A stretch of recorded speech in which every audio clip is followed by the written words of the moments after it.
महाराष्ट्र राज्य पोलीस क्रीडा स्पर्धा ठाणे शहरात आयोजित करण्यात आल्या असून या कार्यक्रमाच्या समारोपास मुख्यमंत्री देवेंद्र फडणवीस हे शनिवारी उपस्थित असणार आहेत।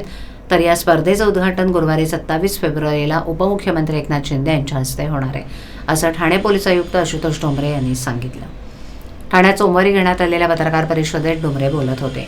या स्पर्धेमध्ये athletics, football, volleyball, handball, basketball, kho kho अशा विविध 18 क्रीडा स्पर्धांचं आयोजन करण्यात आले। स्पर्धेमध्ये संपूर्ण महाराष्ट्र पोलीस विभागातील एकूण 13 संघ सहभागी झाले असून त्यात 2323 पुरुष आणि 606 महिला खेळाडू असे एकूण 2929 खेळाडूंनी भाग घेतलाय।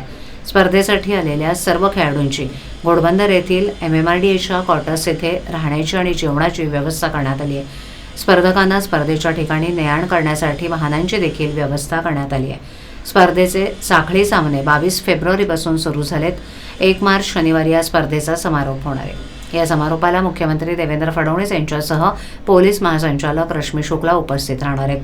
तर या स्पर्धेचं उद्घाटन 27 फेब्रुवारीला गुरुवारी उपमुख्यमंत्री एकनाथ शिंदे यांच्या हस्ते होणार आहे। मध्ये देखील महाराष्ट्राचा वाटा खूप मोठा असतो आणि बरेचसे खेळाडू महाराष्ट्राचे भारताच्या टीममध्ये देखील आहेत, पण मला नक्की संख्या आता सांगता येणार नाही। ठाणे जिल्ह्याला आव्हान करायला या स्पोर्ट्ससाठी जास्तीत जास्त लोकांनी स्पर्धा ह्या पाहाव्यात, ऑनलाईन पाहाव्यात, ठाण्यामध्ये असल्यामुळे प्रत्यक्ष येऊन पाहाव्यात आणि जास्तीत जास्त संख्येने येऊन खेळाडूंना प्रोत्साहित पण करावं आणि स्पर्धांचा आनंद देखील घ्यावा।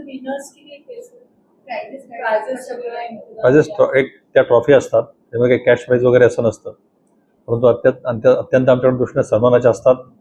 अशा अनेक वर्षांपासून चालत्या ट्रॉफीज आहेत, त्या ट्रॉफीज आपण त्यांना देत असतो। बेस्ट ॲथलीट आणि बेस्ट म्हणजे सर्वोत्कृष्ट ॲथलीट पुरुष आणि सर्वोत्कृष्ट ॲथलीट महिला 2 वेगळ्या ट्रॉफीज पण असतात सर्वोत्कृष्ट खेळाडूच्या, त्या पण त्या आलेल्या असतात। त्यात कॅश किंवा यापेक्षा सुद्धा मान आणि सन्मान हा भाग फार मोठा असतो।